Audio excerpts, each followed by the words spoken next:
Bismillahirrahmanirrahim. Assalamualaikum warahmatullahi wabarakatuh. Pada video ini kami dari kelompok 4 mata kuliah akuntansi syariah, jurusan akuntansi Fakultas Ekonomi dan Bisnis Universitas Sultan Ageng Tirtayasa yang beranggotakan yang pertama Alfi Syafia Maulida, yang kedua saya sendiri Bintang Hasbi Fadilah, yang ketiga Krisanti Angela, dan yang keempat Putri Nabila akan mereview salah satu skripsi yang membahas mengenai akad al-kafalah untuk memenuhi tugas mata kuliah akuntansi syariah dengan dosen pengampu Ibu Rita Rosiana, SE, MSI. Sebelum masuk ke pembahasan, saya akan menerangkan keterangan daripada skripsi terlebih dahulu. Penelitian ini diteliti oleh salah satu mahasiswa Institut Agami Islam Negeri Parepare, yaitu Suwandi Kusnadi dengan NIM 152300187. Penelitian ini diteliti pada bulan April 2017 dengan judul Penerapan Akad Kafalah pada Jasa Garansi Bank BTN Syariah Parepare. Tujuan daripada penelitian ini adalah untuk mengetahui mekanisme operasional jasa garansi sebagai variabel dependen dan penerapan akad kafalah sebagai variabel independen. Penelitian ini termasuk dalam jenis penelitian lapangan dengan metode kualitatif. Jenis data yang digunakan yaitu data primer dan data sekunder.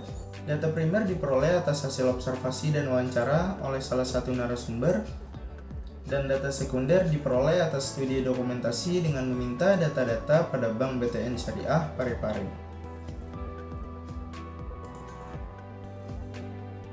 Sistematika penelitian ini terdiri dari 5 subbab, antara lain yang pertama bab 1 yaitu pendahuluan. Di bab ini berisi tentang pembahasan yang meliputi latar belakang masalah, tujuan penelitian, dan kegunaan penelitian. Selanjutnya bab 2 yaitu tinjauan pustaka. Di bab ini berisi tentang pembahasan yang meliputi tinjauan penelitian terdahulu, tinjauan teoritis, tinjauan konseptual, dan bagan kerangka pikir. Selanjutnya bab 3 yaitu metode penelitian. Di bab ini berisi tentang pembahasan yang meliputi jenis penelitian, lokasi dan waktu penelitian, fokus penelitian, jenis dan sumber data yang digunakan, teknik pengumpulan data, dan teknis analisis data. Selanjutnya bab 4 yaitu pembahasan. Di bab ini berisi tentang pembahasan yang meliputi mekanisme operasional akad kafalah dan penerapan jasa garansi di Bank BTN Syariah Parepare. Selanjutnya yang terakhir yaitu bab 5, kesimpulan dan saran. Di bab ini berisi tentang pembahasan yang meliputi kesimpulan dan saran. Baik, langsung saja kita masuk ke pembahasan bab yang pertama. Baik, saya di sini ingin sedikit menjelaskan tentang bab 1 pendahuluan, yaitu keberadaan perbankan Islam di tanah air telah mendapatkan persetujuan dari pemerintah setelah lahirnya Undang-Undang Perbankan Nomor 7 Tahun 1992 yang direvisi melalui Undang-Undang Nomor 10 Tahun 1998 yang dengan tegas mengakui keberadaan dan berfungsinya bank bagi hasil atau bank Islam. Dengan adanya regulasi yang jelas tentang perbankan syariah tersebut, membuka peluang bagi syariat Islam untuk menunjukkan eksistensi ajarannya sebagaimana bank syariah adalah bank yang berasaskan pada asas kemitraan, keadilan, transparansi, dan universal, serta melakukan kegiatan usaha perbankan berdasarkan prinsip syariah. Secara umum, bank adalah lembaga yang melaksanakan 3 fungsi utama, yaitu menerima simpanan uang, meminjamkan uang, dan memberikan jasa pengiriman uang. Fungsi-fungsi utama bank modern yaitu menerima deposit, menyalurkan dana, dan melakukan transfer dana telah menjadi bagian yang tidak terpisahkan dari kehidupan umat Islam, bahkan sejak zaman Rasulullah SAW. Satu ini membahas tentang rumusan masalah dari skripsi yang berjudul Penerapan Akad Kafalah pada Jasa Garansi Bank BTN Syariah Parepare. Yang pertama ada bagaimana mekanisme operasional jasa garansi Bank BTN Syariah Parepare. Yang kedua, bagaimana penerapan akad kafalah Bank BTN Syariah Parepare. Selanjutnya ada tujuan penelitian, yaitu yang pertama untuk mengetahui mekanisme operasional jasa garansi bank BTN Syariah Parepare, dan yang kedua ada untuk mengetahui penerapan akad kafalah bank BTN Syariah Parepare. Yang terakhir ada kegunaan penelitian. Yang pertama itu ada bagi masyarakat sebagai literatur untuk menambah wawasan dan menambah industri perbankan. Dan yang terakhir itu ada bagi penulis, penerapan ini untuk mengetahui perbandingan antara ilmu yang diperoleh selama di bangku perkuliahan maupun dari referensi-referensi dengan kenyataan praktis yang ada pada industri perbankan. Selanjutnya bab 2 tinjauan pustaka. Yang pertama, tinjauan penelitian terdahulu. Penelitian yang akan penulis teliti nantinya bukanlah penelitian yang pertama yang pernah ada, tapi sebelumnya telah ada pada penelitian terdahulu. Namun, peneliti mengangkat beberapa penelitian sebagai referensi dalam menambah bahan kajian pada penelitian tersebut. Berdasarkan pada beberapa penelitian, penulis telah menyimpulkan bahwa penelitian yang akan dilakukan penulis berbeda karena penulis menitikberatkan penelitian yang dilakukan ini pada penerapan akad kafalah pada jasa bank garansi Bank BTN Syariah Parepare. Yang kedua ada tinjauan teoritis 2.1 mengenai penerapan atau implementasi. Penerapan atau implementasi adalah perbuatan menerapkan, sedangkan menurut para ahli berpendapat bahwa penerapan adalah perbuatan mempraktikkan suatu teori, metode, dan hal lain untuk mencapai tujuan tertentu dan untuk suatu kepentingan yang diinginkan oleh suatu kelompok atau golongan yang telah terencana dan tersusun sebelumnya. Dari beberapa definisi dapat disimpulkan bahwa implementasi atau penerapan adalah serangkaian tindakan yang dilakukan oleh berbagai kegiatan pelaksanaan kebijakan dengan sarana-sarana pendukung berdasarkan aturan-aturan yang telah ditetapkan untuk mencapai tujuan yang ditetapkan. Selanjutnya yaitu 2.2.2 mengenai akad. Ditinjau dari hukum Islam, perjanjian yang sering disebut dengan akad merupakan suatu perbuatan yang sengaja dibuat oleh dua orang atau lebih berdasarkan persetujuan masing-masing. Rukun dapat dipahami sebagai unsur esensial yang membentuk akad harus selalu dipenuhi dalam suatu transaksi. Terdiri yang pertama ada subjek akad, dan yang kedua objek yang akan diakadkan, dan yang ketiga ada akad. Selanjutnya 2.2.3 mengenai garansi. Dalam bahasa Belanda disebut dengan borgtocht, dan istilah ini yang paling sering kita dengar selain bank garansi itu sendiri. Menjamin atau jaminan dalam perjanjian bank garansi dimaksudkan sebagai tindakan dari pihak garantor untuk menjamin bahwa jika seseorang tidak menunaikan kewajibannya, misalnya tidak membayar hutang-hutangnya, garantor tersebutlah yang akan melaksanakannya atau mengambil alih kewajibannya tersebut. Selanjutnya yaitu 2.2.3.3 mengenai dasar hukum garansi. Dasar hukum garansi menurut pasal 1 Surat Keputusan Direksi Bank Indonesia atau SKBI nomor 11/110 Kepdir UPBB tanggal 28 Maret 1979 tentang pemberian jaminan oleh bank dan pemberian jaminan oleh lembaga keuangan bukan bank.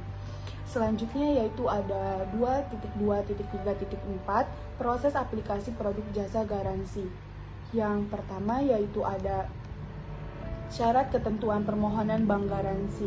Dari syarat ketentuan permohonan bank garansi ini terdapat pemohon telah menjadi nasabah bank, dan yang kedua nasabah mengajukan permohonan bank garansi kepada pihak bank yang bersangkutan.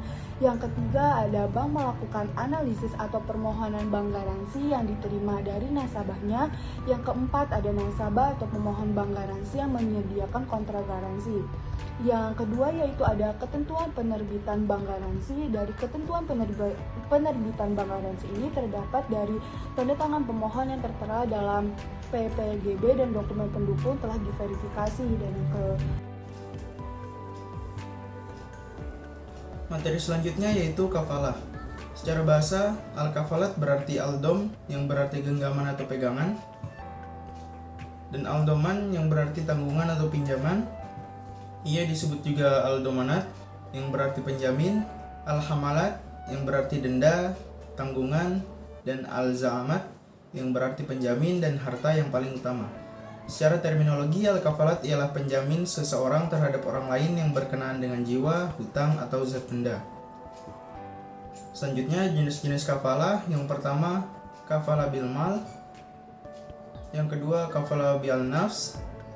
Yang ketiga, kafalah bil taslim. Yang keempat, kafalah al munjazah. Yang kelima, kafalah al muallaqah.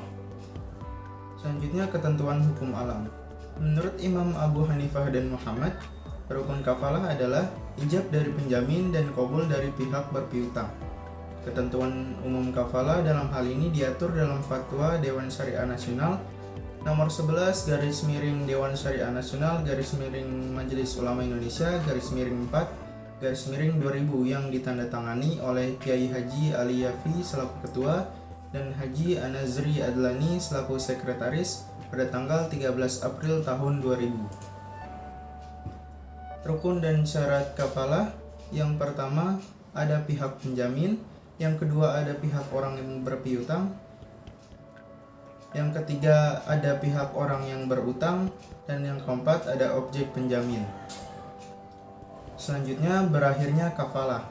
Yang pertama, ketika utang telah diselesaikan baik oleh orang yang berutang atau oleh penjamin, atau jika kreditor menghentikan atau membebaskan utangnya kepada orang yang berutang. Yang kedua, kreditor melepaskan utangnya kepada orang yang berutang, tidak pada penjamin, maka jaminan juga bebas untuk tidak menjamin utang tersebut. Namun jika kreditor melepaskan jaminan dari penjamin, bukan berarti orang yang berutang telah terlepas dari utang tersebut. Yang ketiga, ketika utang tersebut telah dialihkan, dalam hal ini baik orang terutang ataupun penjamin terlepas dari tuntutan utang tersebut. D. Yang keempat, ketika penjamin menyelesaikan ke pihak lain melalui proses arbitrase dengan kreditor. Yang kelima, kreditor dapat mengakhiri kontrak kafalah walaupun penjamin tidak menyetujuinya. Selanjutnya yaitu tinjauan konseptual. Yang pertama, pengertian. Penerapan adalah perbuatan menerapkan, sedangkan menurut beberapa ahli berpendapat bahwa penerapan adalah suatu perbuatan mempraktekkan suatu teori, metode, dan hal lain untuk mencapai tujuan tertentu dan untuk suatu kepentingan yang diinginkan oleh suatu kelompok atau golongan yang telah terencana dan tersusun sebelumnya. Selanjutnya, kafalah. Kafalah merupakan jaminan yang diberikan oleh penanggung atau kafil kepada pihak ketiga yang memenuhi kewajiban pihak kedua atau yang ditanggung.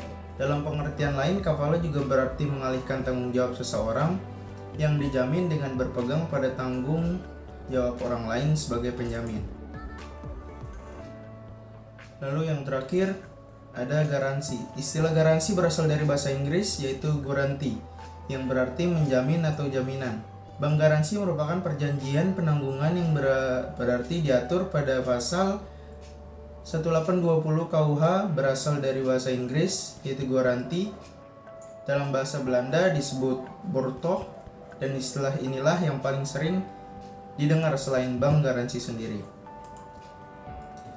Selanjutnya, materi selanjutnya yaitu bab 3, metode penelitian. Metode penelitian merupakan suatu cara atau jalan untuk memperoleh kembali pemecahan terhadap segala permasalahan dalam suatu penelitian. Metode penelitian dalam tesis ini mencakup beberapa bagian, yaitu yang pertama, jenis dan metode penelitian, yang kedua, fokus penelitian, yang ketiga, jenis dan sumber data yang digunakan dalam penelitian, yang keempat, teknis pengumpulan data, dan yang terakhir, teknis analisis data. Yang pertama, jenis dan metode penelitian. Penelitian ini menggunakan metode deskriptif kualitatif. Apa sih metode deskriptif kualitatif ini? Metode deskriptif kualitatif adalah metode penelitian yang memanfaatkan data kualitatif dan berusaha menjelaskan peristiwa yang terjadi pada subjek penelitian pada masa sekarang maupun kemudian. Lalu dijelaskan, dianalisis, dan disajikan untuk menggambarkan secara sistematis. Lokasi penelitian ini dilakukan di PT Bank BTN Syariah Kota Parepare dengan waktu penelitian selama kurang lebih 2 bulan. Lalu selanjutnya fokus penelitian. Fokus penelitian ini melihat mekanisme operasional yang diterapkan pada produk Bank BTN Syariah Parepare itu sendiri. Lalu selanjutnya ada jenis dan sumber data. Yang pertama jenis data. Jenis data yang digunakan dalam penelitian ini adalah data kualitatif. Data kualitatif itu adalah data yang berbentuk selain angka. Analisisnya dapat menggunakan wawancara, analisis dokumen, observasi, pemotretan gambar atau video yang hasil akhirnya dituangkan dalam bentuk kata per kata atau deskriptif. Selanjutnya yaitu sumber data. Sumber data yang digunakan ada 2 data, yaitu yang pertama data primer, data yang diperoleh secara langsung dari lembaga yang diteliti, dan yang kedua data sekunder, yaitu data yang diperoleh secara tidak langsung. Data sekunder ini bisa didapatkan dari studi-studi sebelumnya seperti jurnal, skripsi, artikel, atau beberapa buku yang terdahulu. Selanjutnya yaitu teknik pengumpulan data. Pada penelitian ini melakukan 3 teknik pengumpulan data. Yang pertama observasi, yang kedua wawancara, dan yang ketiga studi dokumentasi. Yang pertama observasi. Teknik pengumpulan observasi ini adalah teknik pengumpulan data yang dilakukan dengan mengamati secara langsung objek yang dikumpulkan dalam catatan. Penelitian ini mengadakan pengamatan langsung pada PT Bank BTN Syariah Parepare. Lalu yang kedua wawancara. Wawancara ini dilakukan dengan mengajukan beberapa pertanyaan baik secara langsung atau tidak langsung kepada narasumber terkait. Nah, penelitian ini melakukan wawancara terhadap salah satu petinggi sebagai narasumber untuk wawancara. Yang ketiga yaitu studi dokumentasi. Studi dokumentasi ini dilakukan dengan meminta dan menghimpun data-data yang relevan dengan topik penelitian, bisa dari buku, berita, artikel, maupun secara langsung. Nah, penelitian ini melakukan permintaan data-data tersebut secara langsung kepada Bank BTN Syariah Parepare. Lalu selanjutnya teknis analisis data. Penelitian ini menggunakan analisis data kualitatif model yang meliputi 3 hal, yaitu yang pertama reduksi data, yang kedua penyajian data, dan yang ketiga penarikan kesimpulan. Yang pertama reduksi data. Reduksi data ini adalah bentuk analisis yang menajamkan, menggolongkan, mengarahkan, memfilter yang tidak perlu, dan mengorganisir data sehingga dapat menarik kesimpulan akhir. Yang kedua, penyajian data dilakukan dengan menyusun sekumpulan informasi untuk menarik kesimpulan akhir. Dalam penelitian ini, bentuk penyajian data kualitatif berupa teks naratif, matriks, grafik, jaringan, dan bagan. Lalu yang terakhir, penarikan kesimpulan. Nah, kesimpulan dalam penelitian ini berupa memperjelas deskripsi atau gambaran suatu objek yang sudah diteliti. Jika hasil dari kesimpulan ini kurang kuat, maka perlu adanya verifikasi dengan menguji kebenaran, kekokohan, dan mencocokkan makna yang muncul dari kata.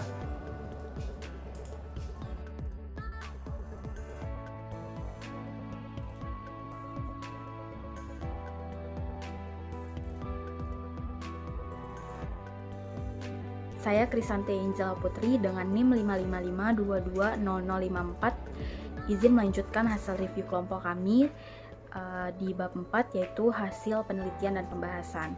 Jadi di bab ini terdapat 2 subjudul, yaitu yang pertama ada mekanisme operasional jasa garansi Bank BTN Syariah Parepare. Jadi dalam mekanismenya ada 2, yaitu yang pertama persyaratan dalam pengajuan garansi, dan yang kedua tahapan penerbitan garansi dalam bentuk penjaminan kontrak garansi pada Bank BTN Syariah Parepare.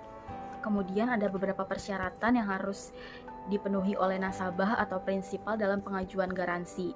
Yang pertama itu harus mempunyai legalitas perusahaan seperti SIUP, TDP, dan NPWP perusahaan. Kemudian yang kedua, KTP dan NPWP seluruh pengurus perusahaan. Yang ketiga, akta pendirian dan akta perubahan terakhir. Dan yang keempat, laporan keuangan 2 bulan terakhir. Dan yang terakhir, berkas-berkas konstruksi. Kemudian untuk tahapan penerbitan garansinya sendiri ada 4 tahapan. Yang pertama tahapan permohonan penerbitan garansi, dan yang kedua ada tahapan analisa penerbitan garansi, ketiga ada tahapan penerbitan garansi, dan yang keempat ada tahap penyelesaian garansi. Next.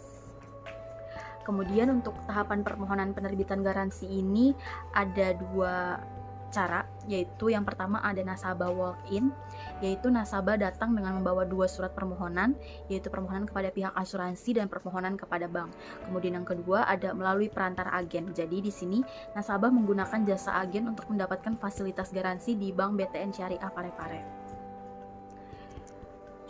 Kemudian ada tahapan analisa penerbitan garansi. Jadi analisa pertama yang dilakukan ialah pengecekan terhadap kelengkapan dokumen pemohon bank garansi atau prinsipal oleh petugas bank yang bersangkutan, misalnya dengan memeriksa surat perjanjian atau kontrak yang mendasari permintaan garansi.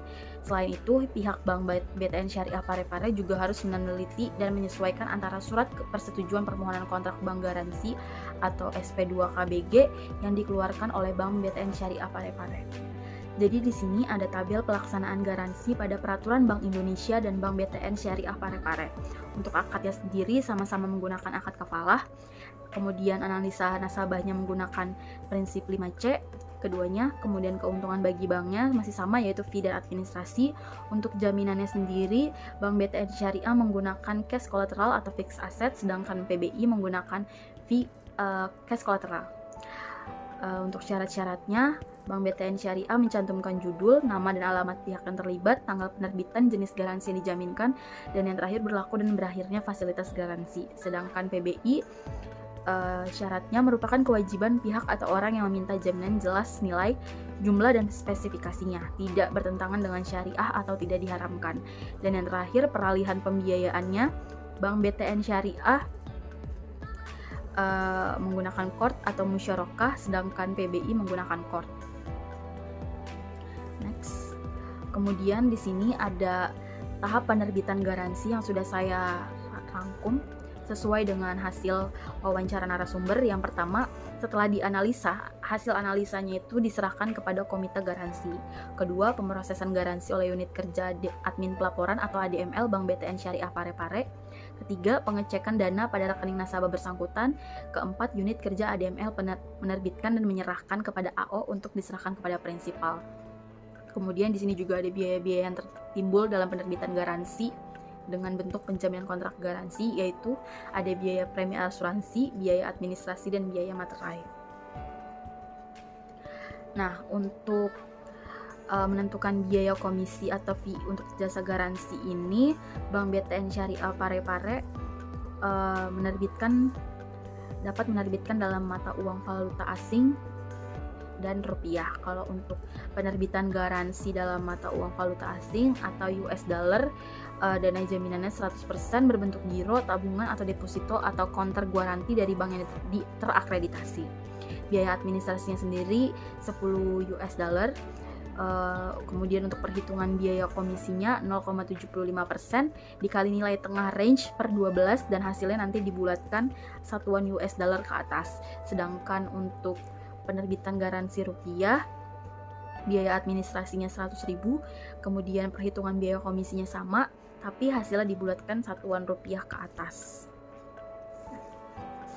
Kemudian ada 2 jenis penyelesaian garansi dalam tahap penyelesaian garansi, yaitu yang pertama ada penyelesaian garansi tanpa klaim, dan yang kedua ada penyelesaian garansi dengan klaim. Kemudian di sini juga ada gambar atau skema penerbitan garansi yang akan saya jelaskan. Untuk yang A itu prinsipal dan oblige atau pemilik proyek menandatangani kontrak atas suatu pekerjaan, di mana oblige mempersyaratkan agar prinsipal menyertakan garansi. Kemudian yang B itu prinsipal mengajukan permohonan terbit garansi kepada Bank BTN dengan membawa surat permohonan serta melengkapi persyaratan sesuai ketentuan. Kemudian yang C, Bank BTN Syariah Parepare menyalurkan permohonan prinsipal kepada perusahaan asuransi. Setelah pengajuan permohonan terbit garansi diterima dan disetujui oleh pihak asuransi, maka pihak asuransi mengeluarkan SP2KBG dan mengirimkannya kepada Bank BTN Syariah Parepare, itu di yang D. Yang E, setelah bank menerima SP2KBG dari asuransi, maka selanjutnya dilakukan pemrosesan garansi oleh Bank BTN Syariah Parepare. Bank melakukan perhitungan biaya atas penerbitan garansi yang harus dipenuhi prinsipal biaya-biaya tersebut. Kemudian dilanjutkan untuk penerbitan garansi dan penyerahan sertifikat bank garansi kepada prinsipal. Yang F, kemudian prinsipal meneruskan garansi kepada oblige sebagai jaminan bahwa prinsipal akan melaksanakan pekerjaan yang diperjanjikan dengan baik. Yang G, setelah penerbitan garansi selesai, maka selanjutnya Bank BTN Syariah mengajukan permohonan KBG dengan mengirimkan cetak rekening koran kepada pihak asuransi sebagai bukti bahwa telah dilakukan penerbitan garansi atas dasar nomor SP2 KBG yang tertera dalam rekening koran tersebut. Yang H, dengan bukti tersebut pihak asuransi akan menerbitkan dan menyerahkan kontrabank garansi atau KBG kepada Bank BTN Syariah Parepare. Yang I, ketika prinsipal dapat melaksanakan atau menyelesaikan seluruh kewajibannya atau prestasi, maka dalam pengajuan klaim oblige harus mengajukan surat permohonan klaim, yaitu dengan menyerahkan kembali sertifikat bank garansi asli kepada Bank BTN Syariah Parepare dan menyerahkan surat peringatan atau SP sebagai bukti bahwa oblige telah memberikan beberapa kali teguran kepada prinsipal. Yang J, setelah bank menerima pengajuan klaim garansi dari oblige, maka selanjutnya Bank BTN Syariah Parepare mengajukan permohonan klaim tersebut kepada pihak asuransi dengan melampirkan berkas-berkas seperti SP2 KBG, sertifikat bank garansi, KBG, serta surat peringatan, oblige, dan prinsipal. Yang K, pihak asuransi melakukan pembayaran atas pengajuan klaim tersebut kepada Bank BTN Syariah Parepare. Dan yang terakhir, yang L, Bank BTN Syariah Parepare melakukan pembayaran kepada oblige. Kemudian di sini juga ada beberapa produk jasa garansi yang ditawarkan oleh Bank BTN Syariah Parepare, yaitu ada jaminan penawaran, jaminan uang muka, jaminan pelaksanaan, dan jaminan pemeliharaan. Jadi penerbitan garansi di Bank BTN Syariah Parepare didominasi dengan bentuk penjaminan kontrak garansi dengan perusahaan penjamin atau perusahaan asuransi. Sedangkan untuk bentuk penjamin kas kolateral hanya diberlakukan jika proyek yang akan ditangani oleh prinsipal atau kontraktor memiliki risiko yang tinggi. Nah, dalam hal penerbitan fasilitas garansi telah disetujui oleh pihak perusahaan penjamin, maka Bank BTN Syariah Parepare barulah dapat memberikan fasilitas garansi. Jadi di sini ada penuturan dari karyawan Bank BTN Syariah Parepare, katanya ketika dari perusahaan asuransi itu sudah setuju, baru kita berani menjaminkan. Jadi di dalam penerbitan garansi pada Bank BTN Syariah Parepare ini terdapat empat pihak yang terlibat, yaitu bank penerbit, oblige, prinsipal, dan perusahaan asuransi. Kemudian ada distribusi keluaran kebijakan. Jadi meskipun kafalah merupakan jenis fasilitas non-cash loan, yaitu suatu jenis fasilitas di mana bank mengeluarkan uang tunai, namun demikian Bank BTN Syariah Parepare harus tetap berhati-hati agar segala jenis risiko sekecil apapun dapat diminimalisir karena kemungkinan dalam pelaksanaan proyek nasabah tidak dapat melaksanakan kewajiban sebagaimana yang telah diperjanjikan dengan pemilik proyek. Kemudian di sini ada beberapa ketentuan. Untuk biaya administrasi penerbitan garansinya, penawarannya Rp200.000. Kemudian selain penawaran Rp300.000, biaya provisi penerbitan garansinya minimum Rp50.000. Kemudian ada dana berasal dari APBN, APBD, BUMN, dan BUMD dikenakan tarif.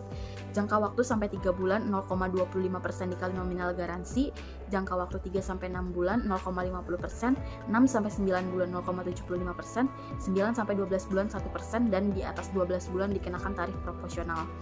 Dan kemudian yang terakhir ada dana berasal dari swasta dikenakan tarif sampai dengan 3 bulan 0,50%, 3-6 bulan 1%, 6-9 bulan 1,75%, 9-12 bulan 2%, dan jangka waktu di atas 12 bulan dikenakan tarif proporsional. Kemudian di sini ada tabel data garansi yang telah diterbitkan Bank BTN Syariah. Bisa dilihat ini data garansi Bank BTN Syariah Parepare dari tahun 2012 sampai 2018. Kemudian implementor, jadi penerapan akad kafalah pada Bank BTN Syariah Parepare melibatkan beberapa pihak, yaitu yang pertama ada kafil atau penanggung, yaitu pihak perusahaan penjamin.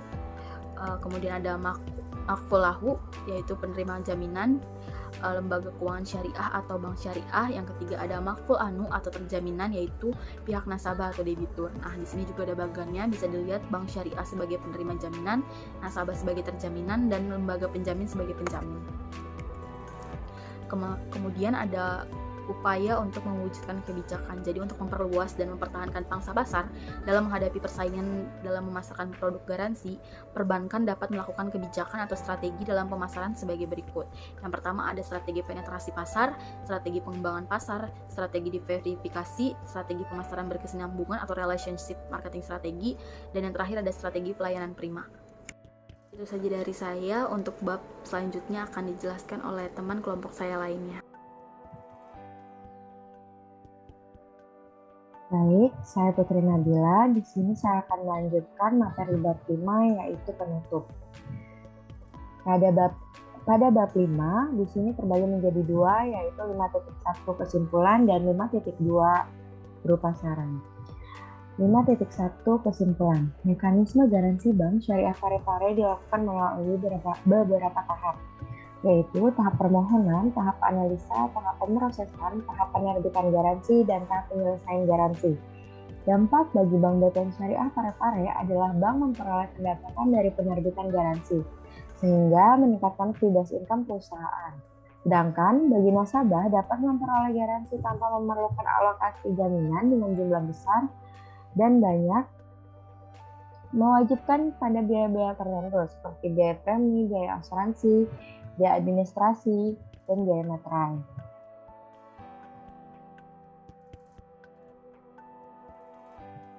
Selanjutnya 5.2 yaitu saran. Di sini terdapat beberapa saran yang penulis berikan untuk Bank Syariah Parepare. Saran yang pertama itu, meskipun garansi merupakan produk pelengkap, akan lebih baik jika pihak bank tetap memperkenalkan dan mempromosikan produk garansi tersebut agar lebih banyak peminat yang tertarik menggunakan produk tersebut. Yang kedua, power yang diberikan oleh pihak bank seharusnya menjangkau lingkup sosial, tidak hanya terfokus pada nasabah saja. Karena hal ini menunjukkan bahwa pada bank syariah terdapat kelebihan dalam aktivitas sosialnya yang lebih aktif. Nah, yang ketiga itu ada pihak bank harus lebih tegas pada prinsip prudential banking untuk meminimalisasi resiko tanpa mengurangi efisiensi yang ditawarkan oleh pihak bank. Dan yang terakhir, bank syariah itu harus lebih aktif dalam memajukan eksistensi bank syariah dengan menekankan pelayanan yang sesuai dengan syariat Islam agar tetap melekat identitas syariah dalam bank tersebut. Baik, itu saja materi yang dapat saya sampaikan. Kurang lebihnya mohon maaf, saya kembalikan pada moderator.